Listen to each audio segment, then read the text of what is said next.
Hi YouTube, it's Kathy, and this is my weekly entertainment wrap-up for October 8th through 14th. This week I read 2 books, I watched 2 shows, I listened to 2 podcasts, and I listened to 2 books. The protagonist in the book I'm currently reading would be very satisfied with those numbers, but that's for next week's wrap-up. First this week I read Orphan Black Helsinki by a whole host of writers and artists. If you're familiar with the TV show, this is a graphic novelization of an event that took place before the timeline of the show started, but is referred to a lot in later seasons. When I ordered this from my library, at first I thought that this was a one-off special episode, because my library splits up the discs, so if you want to get a season of something, you have to order it disc by disc. When I rechecked the catalog listing, I saw that it was a graphic novel, which was a delightful surprise. I am still waiting on the 5th and final season to be available from my library, so reading this backstory was my way to get my fix without closing out the series. Also, I did not finish the other 2 graphic novels from my Get Graphic TBR, because I wanted to read this instead, and was exhausted after working all weekend. For my Nerdfighter book club, I read Around the World in 80 Days by Jules Verne. This is an adventure story where a rich English man, Phileas Fogg, bets his friends that he can circumnavigate the globe in 80 days using transit. He has a new servant who just started working for him, Jean Passepartout, who had been looking forward to the regularity of working for a master who is known for being on a specific routine.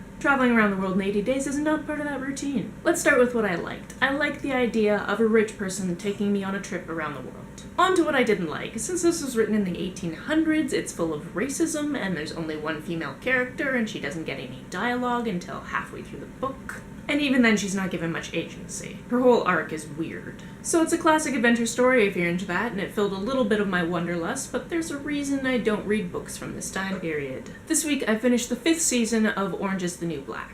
This whole season takes place over about 3 days, which is mind-boggling because so much happens. People go loopy from lack of sleep. Others reveal they had a plan all along. People are injured, there's romance and heartbreak. Guards are oddly dehumanized and humanized at the same time. They are stripped of power and dignity, but we also learn things about their backstory. Although in the case of one guard, he overexerts his power before being captured by the inmates. And we see most clearly into his backstory through flashbacks. And of course, the season ends on a cliffhanger, which is actually pretty similar to the end of season 4. I hate cliffhangers when I can't just start the next season. This week I watched the most recent episode of Survivor, Heroes, Healers, and Hustlers. I personally hate when castaways keep typically strong, male, players around because they think they can help in challenges, even though they just lost the challenge due to that player. So often the so-called weaker, female, players get voted off even though they are mentally and physically fit. If you've seen this episode, you know whether or not I'm happy about it. This week I listened to Puckface Podcast. I've mentioned before that this podcast is recorded pretty much where I'm sitting, and I also mentioned that I knew that the 3rd episode was going to be the type of episode that every show should have. That's right, episode 3 was Hockey the Musical. As you all know, I don't care about sports. As you might know,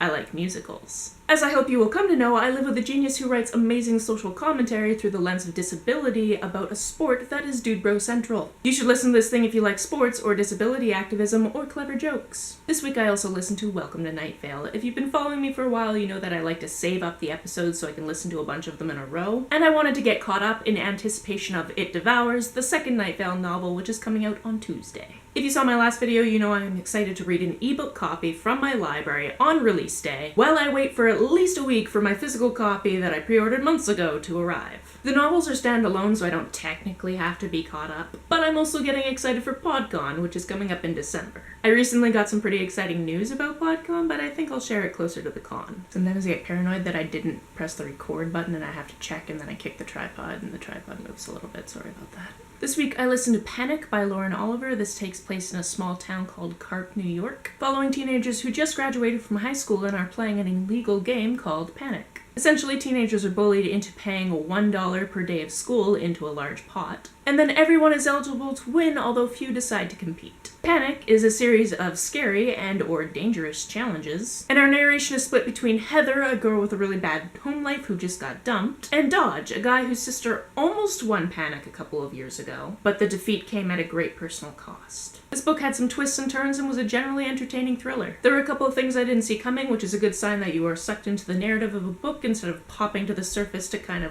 guess things. I was delighted to realize that all of Lauren Oliver's books are narrated by Sarah Drew, the actress I know best as April Kepner from Grey's Anatomy, but also as a prenatal patient on Private Practice, which weirded me out because she's playing two different characters in the same universe, much like Joshua Malina and Moon Unit Zappa. Panic has apparently already been optioned to become a movie. Finally, for my most anticipated read of the week, I listened to Turtles All the Way Down by John Green, narrated by Kate Rudd, who did a fantastic job, by the way. I'm still waiting for my pre-ordered copy of this book, but somehow managed to get to the top of the list for the e-audiobook from my library, so I downloaded it first thing on Tuesday and basically spent all of my non-working hours listening to the book. And oh man, it was good. If you don't know, this book is about Aisla Holmes, a high school student with OCD who is trying to solve a mystery with her outgoing, energetic BFF, Daisy. Aisla experiences intrusive thoughts, which leads her to a variety of coping mechanisms. This is Own Voice's representation, as John Green has OCD. I fell in love with these characters. I cried twice. I laughed a lot, which is awkward when you're listening to a book in transit. There's a point in this book where the point of view switches to second person, and I found it incredibly powerful. I was already having all of the empathy feels, and that ratcheted up the intensity tenfold. This novel discusses grief and pain without negating that these feelings are fluid. These characters felt realistic, and although some people find John's teenagers overly verbose, I prefer the New York Times take on it. He does Aaron Sorkin better than Aaron Sorkin does Aaron Sorkin, link in the doobly-doo. I honestly cannot wait to reread this book when my copy arrives. That's it for this week. If you've read, watched, or listened to any of these, let me know about it in the comments down below. On the way down to the comments, if you hit that subscribe button, that would be very nice of you. You can like and share this as you see fit, and I will see you next time. Bye!